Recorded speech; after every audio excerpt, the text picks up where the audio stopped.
आज हम बात करने वाले हैं पिशाच के ऊपर घटी एक सच्ची दर्दनाक डरावनी कहानी के ऊपर। आखिर ये पिशाच क्या चीज होते हैं, वो हमें किस हद तक नुकसान पहुंचा सकते हैं, और तो और सबसे जरूरी बात यह है कि अगर एक पिशाच आपके पीछे लग जाए तो उसे बचा कैसे जा सकता है। इन सारी चीजों का जवाब आपको इस कहानी के अंत तक मिल जाएगा। एंड आप हॉरर स्टोरी लवर हो तो एमसी और कहानी आप लोगों को बहुत अच्छी लगने वाली है।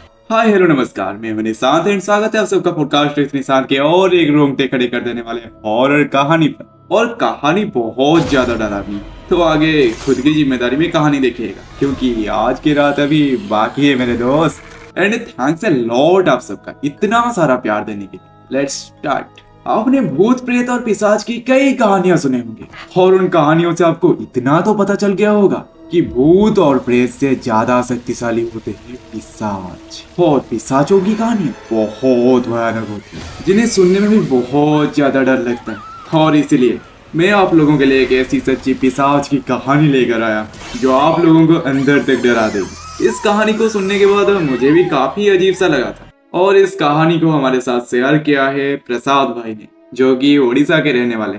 तो अब इस सच्ची भूतिया कहानी को शुरू करते हैं। ये बात लगभग 20 से 25 साल पुरानी है। सौरभ की पोस्टिंग हमारे उड़ीसा के जंगलों में हुई थी, क्योंकि फॉरेस्ट डिपार्टमेंट में उनकी नई नई जॉब लग गई थी।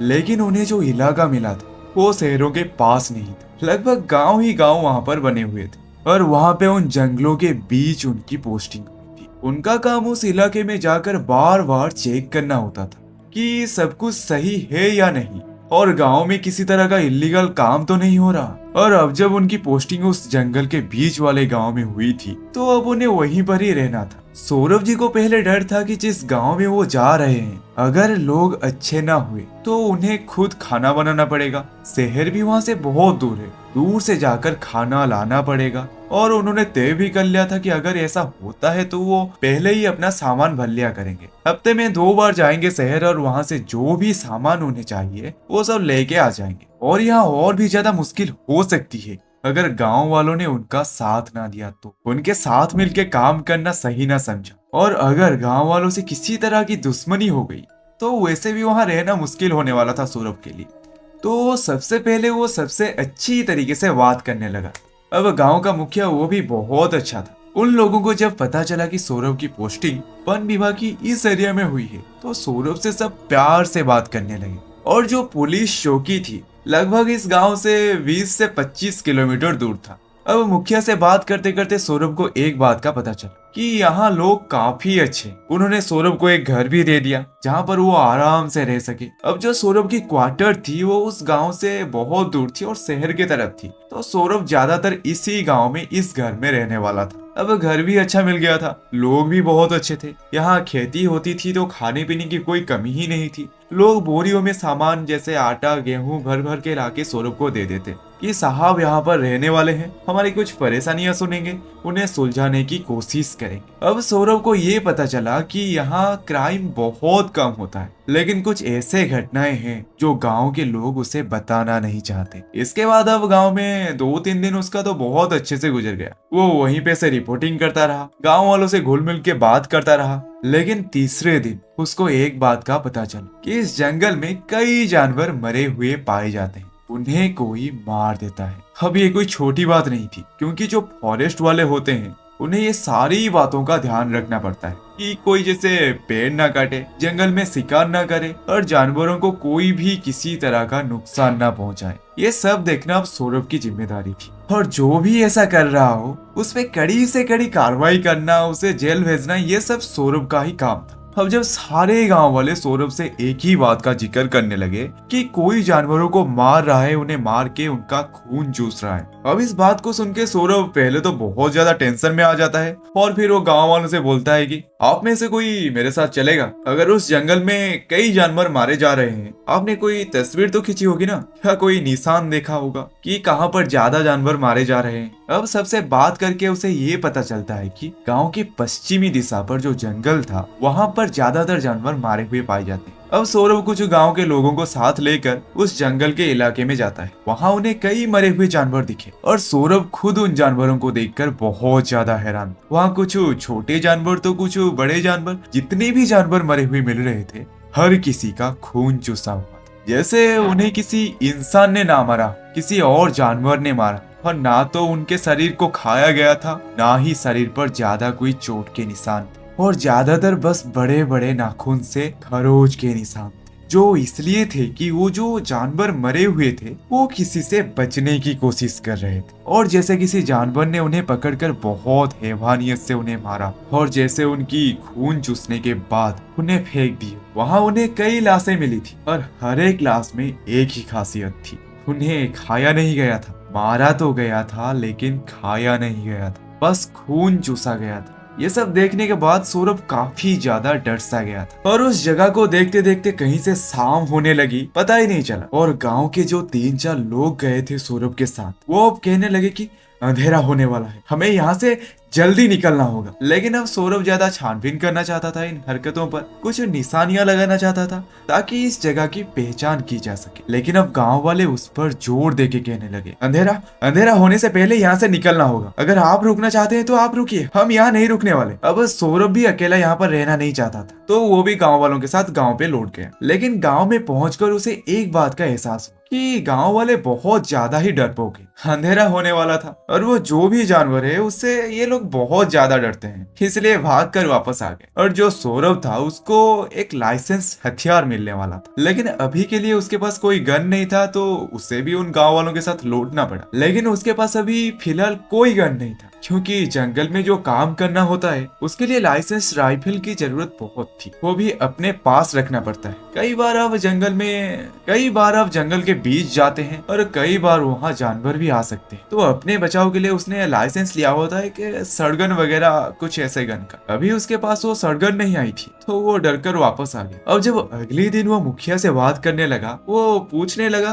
क्या हमेशा ऐसे लाशें मिलती है जिसकी खून चूसी हुई होती है? आखिर कौन मारता है इन्हें? पहले तो मुझे लगा कि किसी जानवर ने मारा होगा, लेकिन अगर किसी जानवर ने मारा होता तो जानवर बेवजह किसी को नहीं मारते, और अलग अलग जानवरों को ऐसे कोई नहीं मारता। उनके शरीर पर बहुत खरोच के निशान थे और बहुत जगह नाखून के भी निशान थे, लेकिन वो किसी बड़े जानवर की निशानी भी नहीं थी। और अगर किसी इंसान ने इन्हें मारा होता तो ऐसे जानवर को ज्यादातर इंसान उनके मांस के लिए मारते हैं, यानी जैसे किसी हाथी को मारते हैं उसके दांत के लिए, हिरन को मारते हैं उसके सींग के लिए। आखिर खरगोश, कोई हिरन, कोई ऐसी तरह के जानवर को मार के छोड़ के नहीं जा सकता कोई इंसान। आखिर कौन हो सकता है इसके पीछे? अब कुछ दिन गुजर गए और सौरभ हमेशा गांव के मुखिया को परेशान करता रहा कि क्या वजह है कि जानवर मर रहे हैं, आपको पता होगा, आप मुझे बताइए। तो एक दिन गांव के मुखिया उसे बताते हैं, देखिए बात इतनी सी है कि आप हमारी बातों पर यकीन नहीं करेंगे। शहर से जो भी आते हैं हमारी बात पर यकीन नहीं करते, हमें गवार कहते हैं।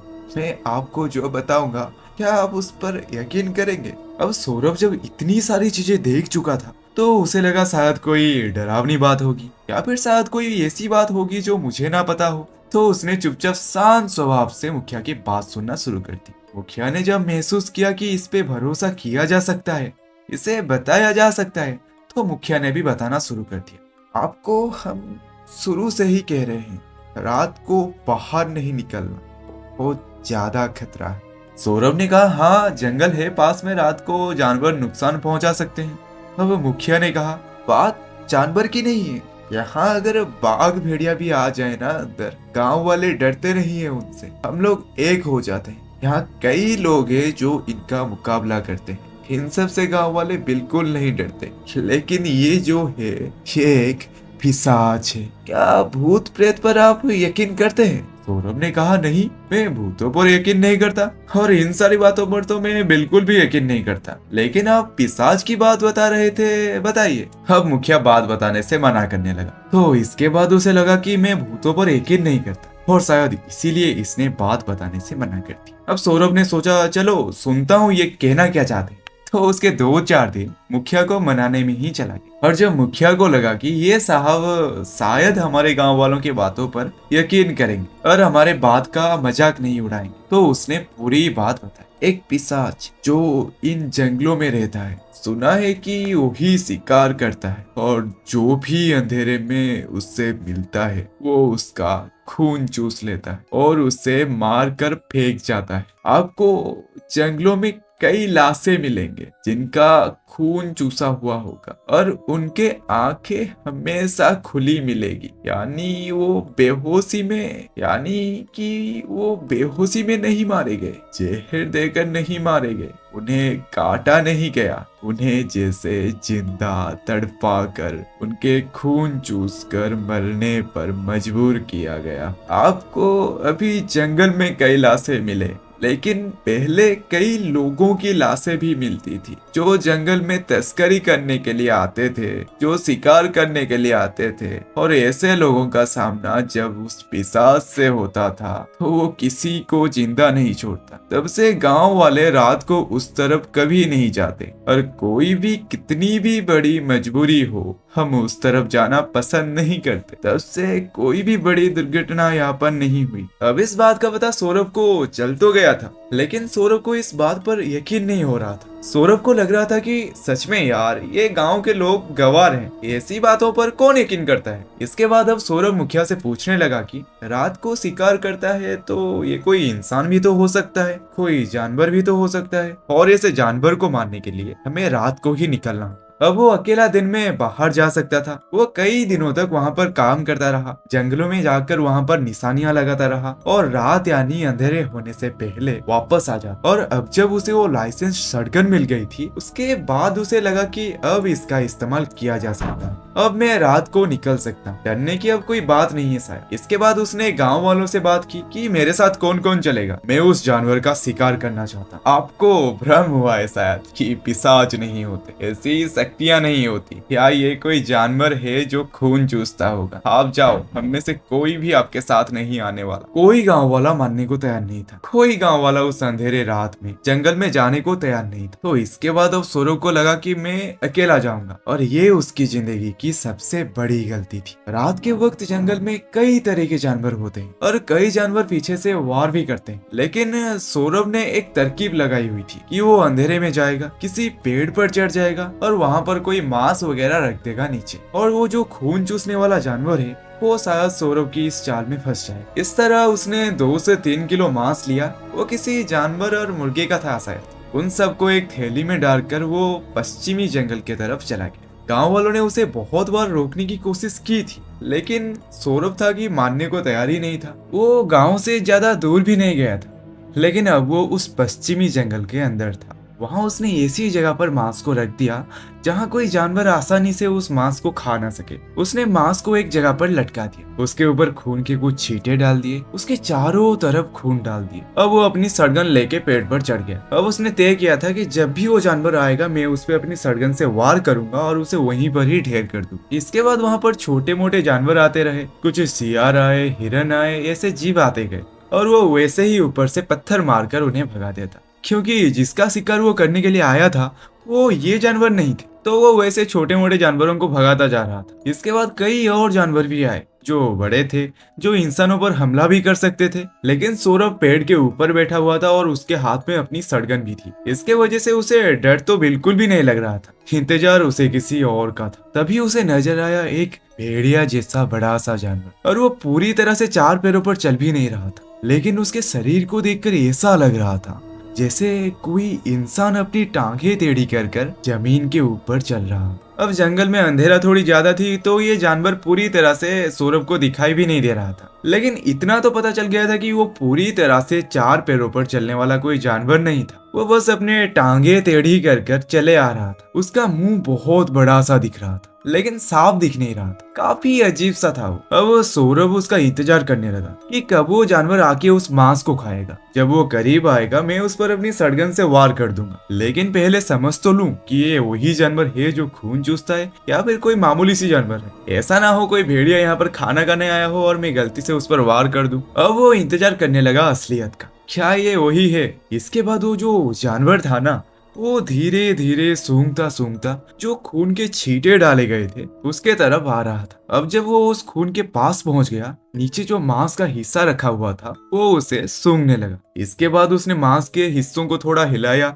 अब वो जो मांस को हिलाया उसे खाया नहीं, सिर्फ सूंघ कर उन्हें छोड़ दी। इसके बाद वो जो जानवर था वो इधर उधर सूंघता गया, बस वो पागल की तरह इधर उधर सूंघ रहा था। फिर वो सूंघता सूंघता उसी पेड़ के तरफ आने लगा जिस पेड़ पर सौरभ चढ़ा हुआ था। अब सौरभ को थोड़ा खतरा महसूस होने लगा। अब सूंघते सूंघते वो जो जानवर था वो उसी पेड़ के पूरा नीचे आ गए। अब जो भेड़िए होते हैं वो पेड़ पर चढ़ नहीं सकते, तो सौरभ बस कंफर्म करना चाहता था कि ये भेड़िया ही है या फिर कोई, क्या ये भेड़िया है, लग तो ऐसे ही रहा है, लेकिन बस शरीर का स्ट्रक्चर इंसानी था। और उसके बाद जो उसने देखा वो देखते ही डर से उसके रोंगटे खड़े हो गए। उसके शरीर में मानो एक अजीब सी ठंडक फैल गई। उसका दिल बस जोर जोर से धड़कता जा रहा था, मानो जैसे अभी उसकी खून की उल्टी हो जाएगी। वो जिस पेड़ पर चढ़ा हुआ था उसके आसपास बहुत पेड़ थे। चांदनी की रोशनी कम पड़ रही थी इसलिए साफ नजर नहीं आ रहा था। लेकिन अब जब वो जानवर पेड़ के नीचे आया उसने वहां रुककर इधर उधर देखा। जैसे ही उसने ऊपर की तरफ देखा कोई भेड़िया नहीं था, वो एक इंसानी चेहरे वाला अजीब सा जानवर था, जैसे कोई गंजा इंसान। उसके सर पर कम बाल, शरीर पे बाल तो थे लेकिन बहुत लंबे लंबे बाल। अजीब सा जानवर था और उसने पेड़ पर चढ़ना शुरू कर दिया। उसके हाथ इंसानी थे, उसके पंजे भी काफी तगड़े थे, उसके बड़े बड़े नाखून, जिससे उसने उस पेड़ को दबोचकर ऊपर चढ़ना शुरू कर दिया। अब इस नजारे को देखकर सौरभ के हाथ कांपे जा रहे थे। अब सौरभ को लगा कि ये वही है, शायद ये वही जानवर है जो खून पीता है और शिकार करता है। सौरभ के पास सड़गन थी, उसने जल्दी से वो सड़गन निकाल दी और जैसे ही सड़गन नीचे करने वाला था वो जो जानवर था उसने छलांग लगा दी। अब उसने छलांग लगाई दूसरे पेड़ की तरफ और छलांग लगा के वो दूसरे पेड़ के उल्टी तरफ गई। अब सौरभ उस पे निशाना भी नहीं लगा सकता था क्योंकि अब सिर्फ उस जानवर के पंजे दिख रहे थे। अब उस जानवर की ऐसे हरकतें देखकर सौरभ एकदम से काम सा गया कि उसने सड़गन निकाली और ये जो जानवर था उसे जैसे पता चल गया कि इस सड़गन से क्या किया जा सकता है। अब वो जानवर छुपकर ऊपर चढ़ने लगा, बस उसके पंजे ही सौरभ को नजर आ रहे थे। अब सौरभ को लगा कि ये वही जानवर है, शायद ये वही जानवर है जो खून पीता है और शिकार करता है। अब वो पेड़ की उल्टी तरफ से चढ़ते चढ़ते अब वो सौरभ के बिल्कुल सामने आ गया था। अब यहाँ पर सौरभ सड़गन भी नहीं मार सकता था। अब सौरभ थोड़ा डरने लगा। एक जानवर का शिकार इसलिए आसानी से हो जाता है कि इंसान समझदार होते हैं। इंसानों को पता होता है कि वो जानवर किस हद तक डराए जा सकते हैं, उन्हें कैसे बेवकूफ बनाया जा सकता है। अब एक गनशॉट मारो तो कोई भी जानवर थोड़ा डरेगा। हम लोगों ने अपनी बचाव के लिए कई तरकीबें लगाते हैं। जानवर जालों में फंस जाते हैं, उनके दिमाग छोटे से होते हैं, इंसानों के दिमाग तेज होते हैं, लेकिन ये एक ऐसा जीव था जो इंसानों जैसी चालाकी दिखा रहा। इसके बाद सौरभ जो था उसे लगा कि अब मुझे गोली चलानी ही पड़ेगी, लेकिन अगर इस जानवर ने रिएक्शन बड़ी तेजी से कर दी और मेरे गोली से बच गया तो मैं जो सड़गन लेके बैठा हूँ वो अगर एक बार मेरे हाथ से निकल गया तो इस जानवर से बचने की कोई उम्मीद मेरे पास नहीं होगी। ये सड़गन ही है जो मुझे अभी तक बचा रहा है। इसके बाद तो हाथ में चाकू पकड़ना पड़ता। और जिस तरह गांव वाले कह रहे थे कि इस जानवर को कोई भी नहीं मार पाया, गांव के निडर लोग जो थे उनके हाथ तेज और धारदार हथियार होते थे, वो भी इसका मुकाबला नहीं कर पाए। तो ये एक चाकू से मैं क्या कर सकता? तो सौरभ ने गोली चला दी उसके पंजे के ऊपर। अब सड़गन की जो गोली होती है एक बड़ी सी गोली की छर्रे होते हैं जो निकलकर सीधा टकराते हैं। अब जब पंजे पे गोली टकराई उसकी एक बड़ी भयानक सी चीख निकल गई। ये कोई जानवर की आवाज नहीं थी, जैसे एक इंसानी चीख निकली थी। उसने बिल्कुल उसी तरह चीखा था, इंसानी आवाज। अब इसके बाद उसने फिर से छलांग लगा दी दूसरे पेड़ की तरफ। अब वो उस पेड़ से भी आगे निकल गया था, लेकिन दूर नहीं भागा था वो। वहां कुछ देर दहाड़ने की आवाज आने लगी और उस जानवर ने और 2 छलांग लगा दी और 2 पेड़ों के आर पार चला गया। अब चारों तरफ आसपास से आवाज आ रही थी। अब सौरभ को इतना तो पक्का था, भागा नहीं है वो, ठहरा नहीं है वो यहीं पर। अब वो जानवर करीब आने की कोशिश करता और सौरभ उसके तरफ बंदूक की नोली घुमा देता और वो जो आवाज आ रही थी झाड़ियों से वो आना बंद हो जाता। सौरभ हवा में गोली चलाकर वेस्ट नहीं करना चाहता था क्योंकि उसे इसी बात का डर था कि उसके पास गोलियां भी कम थी, क्योंकि अगर सारे गोलियां चला दी तो अंतिम में समझदार ही जीतता है। और शायद वो जानवर सौरभ से यही गलती करवाना चाहता था। वो सौरभ से गोली चलवाना चाहता था। एक गोली उसके पंजे पर लग गई थी।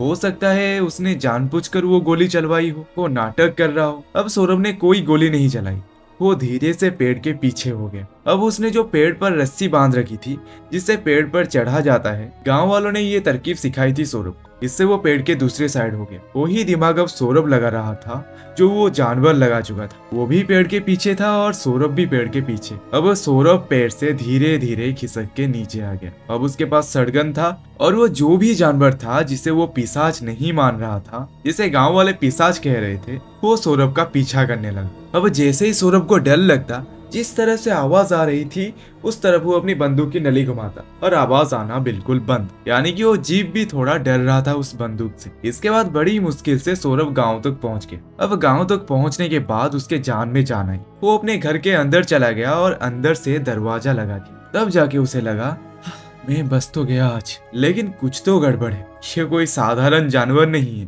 हो सकता है यही पिशाच हो। जैसे समझदारी वो दिखा रहा था, उसे लगा चलो कोई बात नहीं, मैंने मुकाबला किया और मैं बच भी गया, जिंदा तो हूँ। लेकिन सौरभ को ये नहीं पता था कि ये जो पिशाच है ना, ये पीछा करता है, शिकार को छोड़ता नहीं। अब सौरभ ने उसे देख लिया था कि वो कैसा जानवर है। वो भयानक था, वो अजीब था, सानी तो लगता था और भेड़िया जैसा भी लगता था, और वो जिंदा था, शिकार करता था। और सौरभ के घर में अब सौरभ अपने घर में खाना खाने के लिए बर्तन इकट्ठा करने लगा। इसके बाद उसे महसूस हुआ कि घर के बाहर कोई चल रहा है। वहाँ काफी पेड़ लगे हुए थे, सूखे पत्ते थे और उन पत्तों पर चलने की आवाज आ रही थी। रात को कुत्ते भी वहाँ पर चलते थे, लेकिन इस तरह कोई घर के इर्द गिर्द नहीं घुमा करते थे। इसके बाद सौरभ ने कई बार खिड़कियां खोल के देखने की कोशिश की, लेकिन उसे बाहर कोई नजर नहीं आ रहा था। इसके बाद किसी ने जो दरवाजा था ना, उसे हिलाया। दरवाजे के जो कुंडे होते हैं उससे खड़काया नहीं, बस दरवाजा को हिलाया। 2-3 बार ऐसा हुआ। सौरभ को लगा कि शायद कोई गांव से मिलने के लिए आया होगा। फिर उसके दिमाग में उस पिशाच की बात आ गई। वो यकीन नहीं कर रहा था, लेकिन अब उसके दिमाग में वो बात घर करने लगी थी। वो दरवाजा हिलता रहा और सौरभ ने उस दरवाजे को खोला तक नहीं। अब जब दरवाजा खोला नहीं गया तो दरवाजा हिल हिल कर अपने आप बंद हो गया। इसके बाद खिड़कियों के आसपास से आवाज आने लगी, जैसे कोई खिड़की को अपने हाथ से खोलने की कोशिश कर रहा। वहाँ बाहर 2-3 रोशनीदानी लगी हुई थी, वहाँ से भी उन्हें गिराने की आवाज आने लगी। जो बातें गांव वालों ने सौरभ को बताया था, गांव वालों ने बताया था कि वो पिशाच पीछा करता है, छोड़ता नहीं, जिंदा नहीं छोड़ता अपने शिकार को। सौरभ बहुत ज्यादा डरा हुआ था। वो रात बड़ी मुश्किल से मिली थी और लगभग 3 बजे के करीब जब वो आवाज चारों तरफ से आ रही थी, किसी को नींद ना आए, जैसे कोई नींद खराब कर रहा हो, तो एक पल के लिए लगता है कि मार दूं इसे। तो गुस्से में आकर उसने खिड़की से बाहर देखने की कोशिश की, तो अब घर के बाहर वही जानवर खड़ा था। अब घर के बाहर तो बल्ब लगा हुआ था, वहां पर रोशनी भी थी। अब वो खिड़की से लगभग 4 से 5 फीट की दूरी पर उन पत्तों के ऊपर खड़ा हुआ था। अब उसके जो पैर थे ना, उसकी बड़ी बड़ी उंगलियां थी, 3 उंगलियां थी उसकी, और उन उंगलियों में बड़े बड़े नाखून, बिल्कुल भेड़िए की तरह। उसके टांगे थोड़ी ज्यादा लंबी थी, शरीर पर बहुत सारे बाल थे, बाजुएं भी बहुत ज्यादा लंबी थी। वो इंसानों जैसे था, लेकिन काफी बेचीदा था, जैसे उसका पूरा शरीर सड़ा हुआ मांस हो। और वो खड़ा हुआ बड़ी बड़ी आंखों से बस देखे जा रहा था सौरभ को। वो अपनी आंखों से जैसे टकटकी लगाकर सौरभ की तरफ देखता रहा। अब इन सारी चीजों को देखकर सौरभ बहुत ज्यादा घबरा गया था। उसे लगा कि ये वही जीव है जो अंधेरे में दिखता है। अब सौरभ ने उसे साफ देख लिया था। ये कोई भेड़िया नहीं था, ये इंसान नहीं था, ये कुछ और था, जिसकी जानकारी उसे नहीं थी। शायद यही था पिशाच, और पिशाच अब उसका पीछा कर रहा था। अब सौरभ ने सारे खिड़कियां दरवाजे बंद कर ली। पूरी रात दरवाजा हिलता रहा, खिड़कियां हिलती रही, और सौरभ बाहर निकला तक नहीं। वो बाहर निकलना चाहता ही नहीं था। वो रात बड़ी मुश्किल से गुजरी थी। जब सुबह सूरज की किरण चढ़ गई, तब वो आवाज धीरे धीरे गायब हो गई। इसके बाद जब सौरभ घर से बाहर निकला गांव वालों को बताने के लिए, उसने देखा कि घर के इर्द गिर्द जो पत्ते थे, पत्तों के नीचे जैसे मिट्टियों को खरोचने के निशान थे। ऐसा लग रहा था कई जगह जैसे कुत्ते जैसे खड्डे बनाए हुए थे, जैसे उन खड्डों को खोदकर नीचे से किसी ने अंदर घुसने की कोशिश की। कई जगह खड्डे किए हुए थे, जो घर के नींव तक थे वो तक दिख रहे। कई जगह खड्डे, पेड़ों पर खरोचने के निशान, जैसे कोई खिसियानी बिल्ली खंबा नोच गई हो। एक खिसियाना पिशाच था जो पेड़ों को नोचता रहा। अब सौरभ को एहसास हुआ कि खंबे के जगह वो भी हो सकता था। अब पूरी तरह से उसे गाँव वालों की बातों पर यकीन हो गया। जब वो गाँव वालों के पास पहुंचा, इसके बाद गांव वाले पूछने लगे, रात को क्या हुआ, आप बच तो गए ना? इसने कहा मैं तो बच गया, लेकिन मैंने उसे देख लिया। अब गांव वाले इस बात से हैरान थे कि आप जिंदा कैसे हैं? आज तक इसके हाथों से कोई नहीं बच सका। ये बात सुनकर सौरभ घबरा गया। अब सौरभ को उन बातों का पता चल रहा था जो पहले उसे बताई नहीं गई थी। इस बात को किसी को इसलिए नहीं बताया जा रहा था क्योंकि हर कोई गांव वालों को गवार कहता था। पिशाच पर कौन यकीन करता? सौरभ भी नहीं करता था। अब जब उसका सामना हुआ तो वो बस उससे बचने की सोच रहा था। सौरभ ने पूछा गांव वालों से कि उसे बचा कैसे जा सकता है। गांव वालों ने कहा उसे कोई बच ही नहीं सकता, वो पिशाच किसी को नहीं छोड़ता। गांव के बीच घर पर घुस के भी वो लोगों को मार के जा चुका है, लेकिन सिर्फ उसके शिकार को। जो शिकार उसे पसंद होते हैं बस उसे, जो रात को उससे बचकर निकल जाते हैं, वो ढूंढ ढूंढ कर उन्हें मारता है। अब सौरभ को एक बात का पता चल गया था कि अब बचने की इनके पास कोई रास्ता नहीं है, तो उसने पुलिस वालों को बताना सही समझा। अब कुछ बड़े अधिकारी थे जो उसे जानते थे, क्योंकि उसे जंगल में रेड मारनी पड़ती थी। वो ऐसे ही एक पुलिस वाले के पास पहुंचा। पहले जब सौरभ ने उसे बताया कि कोई घर के इर्द गिर्द घूमता है, उसे नुकसान पहुंचाने की कोशिश कर रहा है, तो उस पुलिस वाले ने कहा कि कोई बात नहीं, कोई गांव का होगा, मैं जाता हूँ गांव में धमकी देकर आता हूँ मुखिया को। अब इसकी रक्षा आपकी जिम्मेदारी, अब इसे कुछ नहीं होना चाहिए। ढूंढो कौन गांव के शराबी है, लुटेरे हैं, इस तरह के एक दो को पकड़ के मारेंगे ना तो खुद वो बयान कर देंगे। सौरभ कहने लगा वो गाँव का नहीं है। तो उसने कहा बाहर से है, कोई जंगल में भटकता है, बताओ जरा, पकड़ के डाल देंगे जेल में, फिर पता चलेगा उसे। अब सौरभ थोड़ा डर रहा था, लेकिन बाद में उसने कहा मैंने उस जंगल में पिशाच को देखा, वो पिशाच मेरा पीछा कर रहा है और अब वो मुझे मारने की कोशिश करेगा। अब ये बात सुनकर वो पुलिस वाले हंसने लगे और कहने लगे तुम भी गांव वालों की बातों पर यकीन करते हो? कई बार गांव वाले आते हैं कि पिशाच दिख रहा है, हमने गांव में चेकिंग भी की, इसके बाद यार कोई पिशाच थोड़ी ना होता है, भूत प्रेत नहीं है यार, बस गवार लोग ऐसे यकीन रखते हैं। काफी ज्यादा बातचीत हुई और सौरभ को ये बात का पता चल गया कि पुलिस वाले सुरक्षा करने के लिए नहीं आएंगे, क्योंकि कोई इस तरह की बात पर यकीन नहीं कर रहा था। अपनी खुद की जान बचाना अब उसकी जिम्मेदारी थी। तो वो वापस आ गया गांव और उसने मुखिया से पूछा, तो मुखिया ने बताया कि बचने का एक ही रास्ता है, या तो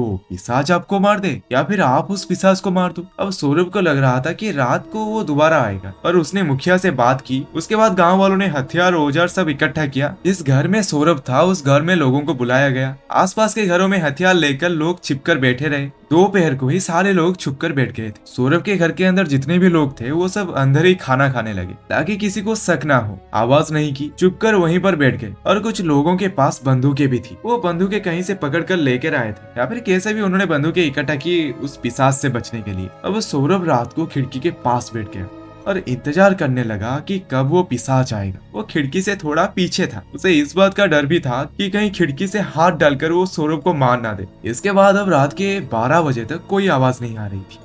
अब 12 बजे से आवाज आने लगी, आसपास के पेड़ों के हिलने की आवाज। कोई घर से बाहर नहीं निकला, किसी और ने आवाज भी नहीं की। वो पिशाच धीरे धीरे दरवाजा हिलाने लगा। आसपास के लोग छिपते हुए देखने की कोशिश करते थे कि बाहर कौन है। वो पिशाच नजर आता, क्योंकि उसे अगर लगा कि मुझे ये लोग पकड़ना चाहते हैं, अगर वो भाग गया तो वो बाद में शिकार करेगा, क्योंकि इससे पहले ऐसा प्लान किसी ने नहीं बनाया था एक पिशाच को मारने के लिए। हमेशा जो शिकारी होता है उसे लगता है कि मैं ही शिकार करूंगा, और जो शिकार होता है वो डर कर भागेगा। लेकिन जब शिकार ही प्लान बनाकर शिकारी को मारने के लिए आए तो वो शिकार समझ नहीं पाएगा। वो जो पिशाच था उसे लग रहा था कि मैं शिकारी हूँ और मैं शिकार को आराम से पकड़ूं और किसी न किसी समय उसे मार दूं। लेकिन यहाँ उसे ही शिकार बनाया जा रहा था। इसके बाद वो धीरे धीरे घर के पास आने लगा। वो दरवाजे को खटखटाने लगा। अब जो सौरभ था वो दरवाजे के पास जाकर कहने लगा, कौन हो तुम? मुझे क्यों मारना चाहते हो? क्यों मेरे पीछे पड़े हो? चले जाओ तुम। अब उस पिशाच ने कोई जवाब नहीं दिया। वो बस दरवाजा हिलाता रहा, खिड़कियां हिलती रही। उसके बाद अब एक ही खास मौका था। तो सौरभ ने क्या किया, उसने दरवाजे की कुंडी खोल दी। अब उसके साथ साथ जितने भी लोग छुपकर बैठे थे उन सबको लग रहा था कि मौत किसी भी वक्त आ सकता है। लेकिन उस घर के अंदर 10 से 12 लोग थे, वो भी डरे हुए, लेकिन हाथ में हथियार लेकर पूरी तरह से तैयार। अब जब सौरभ ने दरवाजा खोला और सामने ही पिशाच को देख लिया तो वो भागकर पीछे आ गया। वो पिशाच धीरे धीरे जलता हुआ सूंघता सूंघता अंदर आया था। जैसे ही वो थोड़ा दरवाजे के पास आया उसने देखा कि सौरभ निहत्था था, उसके पास बंदूक नहीं थी। सौरभ ने पूरी तरकीब लगाई थी। एक अलमारी के पीछे उसने बंदूक को छुपा रखी थी, वो भी लोडेड। अब उसने हाथ लटकाकर दिखा दिया कि उसके हाथ में कुछ नहीं था।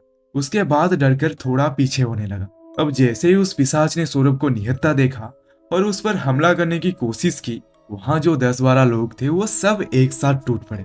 कुछ के पास बंदूकें तो कुछ के पास हथियार, और वो सब वार पे वार करने लगे। उसके बाद करीब से सौरभ ने भी सड़गन निकाली और सड़गन उसकी छाती पर, यानी कि जो छर्रों से उसके छाती को छल्ली कर। अब जब पिशाच बाहर आने लगा, गांव की जो बाकी लोग थे वो सब भी तैयार बैठे थे, तो वो सब भी आके पिशाच पर हमला करने लगे, क्योंकि कोई भी उस पिशाच को जिंदा नहीं छोड़ना चाहता था। सब लोग बस तलवारें, तेजदार हथियार के साथ उस पर वार करे जा रहे थे, और वो बचने के लिए अपनी पंजों से सबको खरोस रहा था। बड़े बड़े पंजों से लग रहा उसका वार बहुत तगड़ा था। कईयों को बड़े बड़े चोट भी लगे जा रहे थे, किसी के छाती पर तो किसी के गर्दन पर। उसके धारदार नाखून से गांव वाले बहुत डरे हुए थे, और जिनके पास बंदूकें थे वो बस वार पे वार करे जा रहे थे, और वहीं वो कमजोर पड़ गया। इतनी वार पिशाच पे नहीं झेल सकता था। वहां पर जितने भी लोग थे सब बस उस पिशाच को मारने के लिए आए थे। उन लोगों ने बताया कि जब उस पे वार किए जा रहे थे उसका खून निकल रहा था, और इतना ज्यादा खून निकला था कि उस फर्श पर निशान भी बन गए थे, और जिस जगह पर वो गिर गया था वहां जैसे कोई बड़े से जानवर का खून निकला हो और वो तड़प रहा हो। उस पिशाच का पूरा खून बहता रहा। वो बाहर भागने की पूरी कोशिश कर रहा था, लेकिन उस पर वार पे वार होते रहे, और अपनी पूरी की पूरी जान लगाकर वो ज्यादा से ज्यादा घर से 10 से 12 मीटर दूरी पहुंच पाया। उसके शरीर पर इतने वार हुए थे वो वहीं गिर गया। धीरे धीरे उसका शरीर सूखता गया, उसका शरीर पूरी तरह से पीला हो गया, और देखते ही देखते उसका पूरा शरीर राख में बदल गया। वहां नीचे जैसे एक निशान सा बन गया था, लेकिन वो जो निशान था वो इंसानी निशान था। और धीरे धीरे जब उसकी लाश गायब होने लगी तो उसके बीच में से एक बड़ा सा चमगादड़, तो 1 से 2 फीट का बड़ा सा चमगादड़ निकला, जिसका पर फैला हुआ था, और वो चमगादड़ भी वहीं पर मरा हुआ था।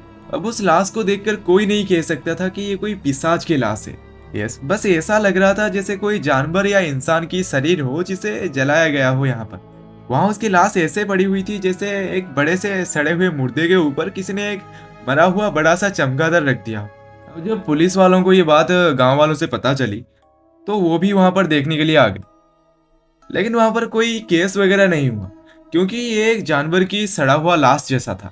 हर एक चमगादड़ को मारने के लिए किसी को सजा नहीं दी जा सकती थी। और जब गांव वाले मिलकर कह रहे थे कि ये उन पर हमला कर रहा था, तो ये बातों पर किसी ने यकीन नहीं की।